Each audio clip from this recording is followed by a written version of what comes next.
This is when athletes fail. We're gonna show you how you can prevent this from happening, and we're gonna start right now.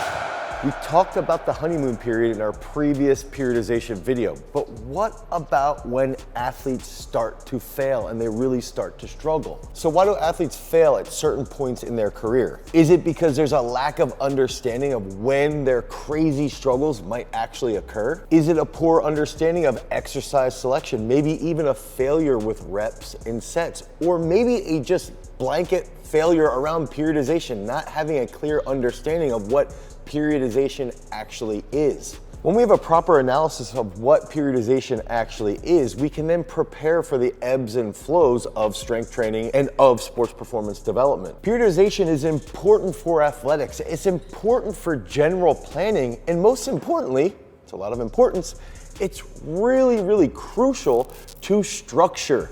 Okay, and Robert Greene has a little quote that I'm paraphrasing where he basically says, you can't get yourself together, you can't get your act together internally unless you're able to structure your overall day, unless you're able to structure your overall life. Once you can provide that basic structure, then you can actually get yourself together. So that's the lens that I look through as far as sports performance development is concerned. We are trying to provide the best structure for each athlete to be successful. Remember our story from our last periodization video where we talked about the exposure phase and specifically using the example of Jacob Horst. And we talked about restarting your training and getting the ball rolling again so that you can get back to the top. And that all commenced in the exposure phase. Jake is notorious for going 3 to 4 weeks of just slamming weights like crazy and bringing a ton of energy to that training day or to every single training week. And then typically after about 3 to 4 weeks, that's when we start to see Jake's energy wane. That's when we start to see Jake get a little bit more frustrated. That's when we start to see him dealing with the different challenges around our programming. And that brings us to this specific phase. That's where the coach, in Jake's case, me,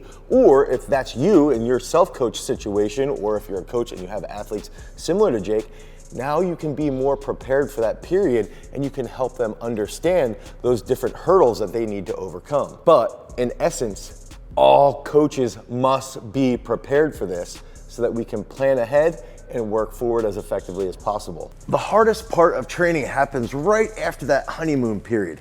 And if we can think about it, that's going to occur at about 5, 6, 7, 8 weeks into training. And that might be where we're about 8 weeks out from a peak or 12 weeks out from a peak.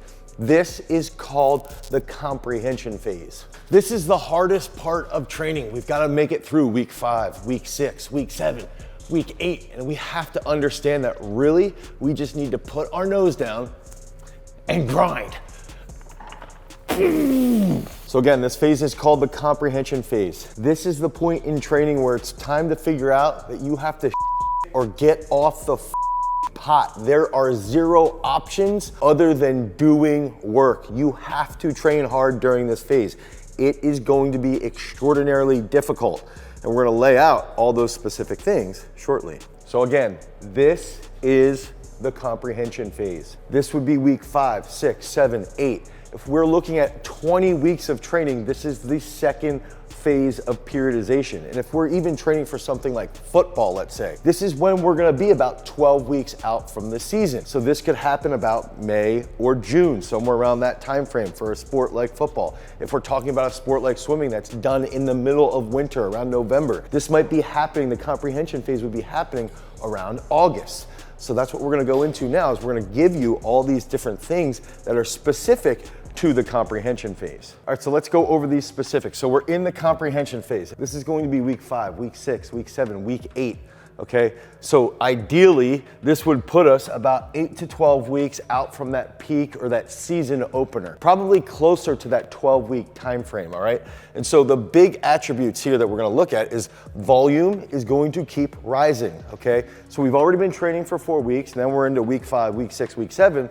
We're really starting to have a nice physical preparation period, okay? So we can start to raise even the intensity, all right? So now some of our exercises are gonna get more complex. If you remember back to our exposure phase, we were doing very general movements like a power clean. The next step of that progression during this period where we're more complex is now we might look at something like a 1 box full clean, something along those lines. Or if we took the example of a back squat, this is where we might use a double bounce back squat, okay? So the progressions are starting to get a little bit more challenging. We wanna pre-plan points of flake out. Training a lot of athletes here, this is the phase when we have different people just peter out. It gets hard and they don't wanna train and they have doubt in their mind. So we have to plan that in and discuss like, hey, this is going to be very, very hard. This is gonna be very, very challenging. And one of the things that I still struggle with is listening to those people and actually acknowledging that they are dealing with something hard. Usually I just tell them to leave me alone, but that's not the best thing to do.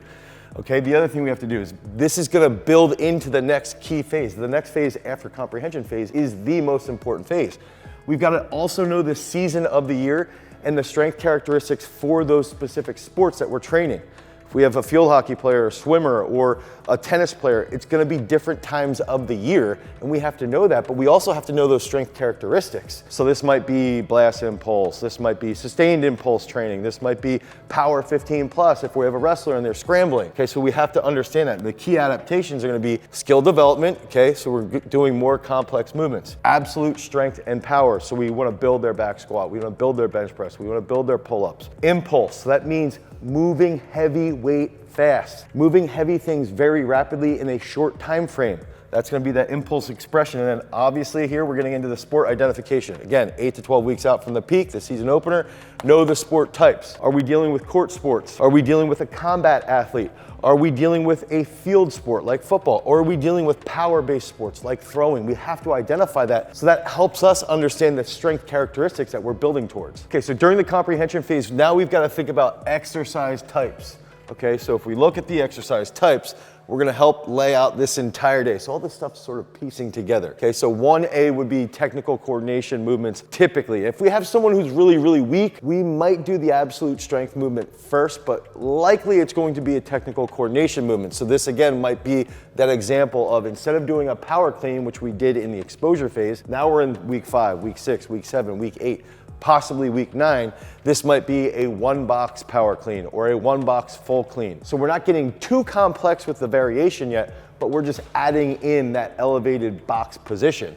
Okay, that type of absolute strength movement. This is where we're gonna focus a lot of our sets, and we're gonna give you specific reps and sets. Okay, so a lot of our sets are gonna be focusing on strength and power. And then on our athlete day and on our impulse day, we're gonna start to get a little bit more creative with our skill strength, okay? So as we get more creative with the skill strength, it's gonna be focusing a little bit more on specific movements for those strength characteristics specific to the sport that we're dealing with, okay? So an example here, let's go reps and sets. So this would be of that 1-box power clean, okay, on a leg power day. We might do something like 4 triples and then 2 sets of 5, okay? That would be one example.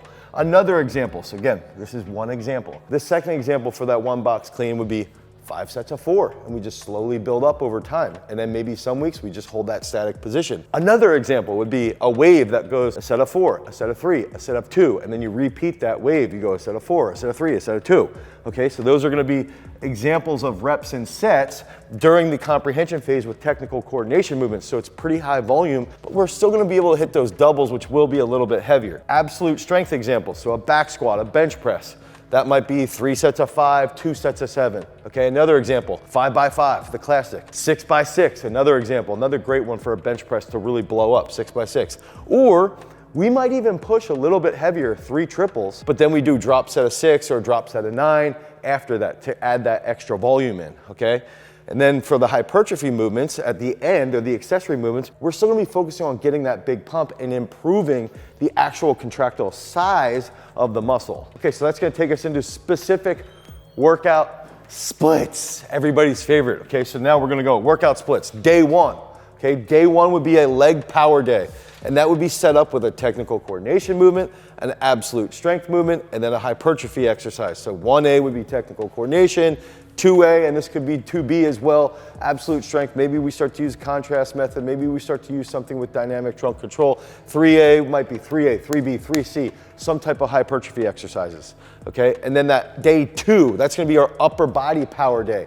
That's gonna be set up identical, but that technical coordination exercise on an upper body power might be a push press or a behind the neck power jerk, something like that, okay? For the absolute strength exercise, we might look at a bench press. And we would do a bench press with a band pull apart, something similar to this. And then we would still do some hypertrophy work on shoulders, upper back. Now, athlete day. This is where we're gonna start to get a little bit more complex with these movements, these different types of jumps, so that we start to mimic what we're doing in a sport. It's not gonna be identical, but to use the progression that we gave you in the exposure phase, where we did a squat and jump with our body weight, and then the next part of that progression might be doing a jump to a box. Then that third progression might be doing a bound to a box jump. And this point at the comprehension phase on athlete day, we might be doing a box jump or a box jump into a hurdle hop. So it's starting to get slightly more complex. Okay, impulse day, day 4.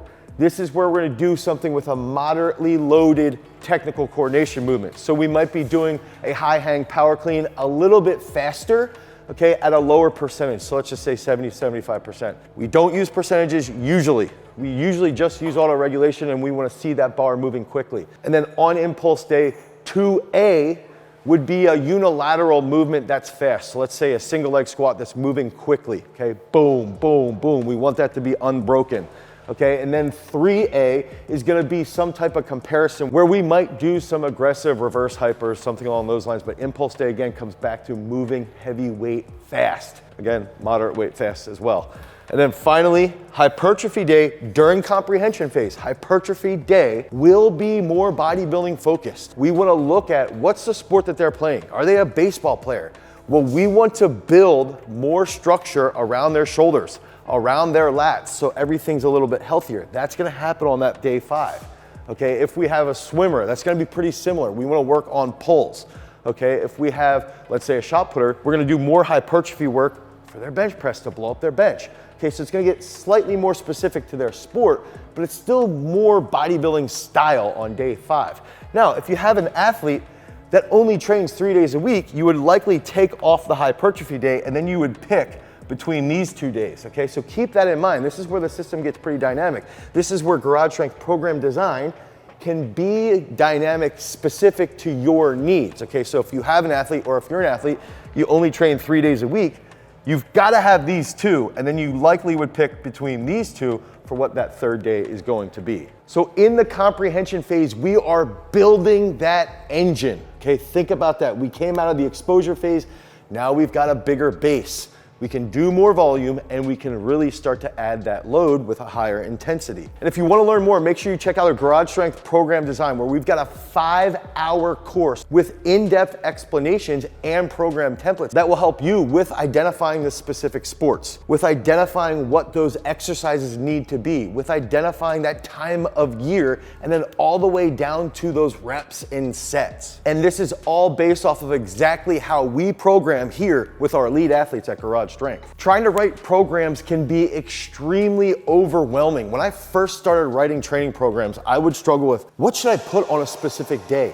How can we make those progressions with exercises, with reps, with sets on a day-to-day basis, and then even from a phase-to-phase basis? It took me years to figure out a successful formula, but now we're putting out elite athletes on a conveyor belt. And that's exactly why I made the 5-hour course on Garage Strength program design, so that you can skip a decade of frustration and take out all that guesswork and instead implement parabolic periodization for sports performance. By the time you finish those 5 hours of lectures, you look at those programming templates, you pick up this freaking sweet book, you will be able to write a year's worth of programming for each specific sport with which you're dealing with. So pick up your course today, where you get that free book at garagestrength.com. Be sure to stay tuned to the next videos that we're releasing so that you guys can understand the Garage Strength program design even deeper as we get into our next phases that are pivotal for our periodization and huge results. Because remember, freaks, if you guys want to become a champion or develop champions, you've always got to cultivate your power.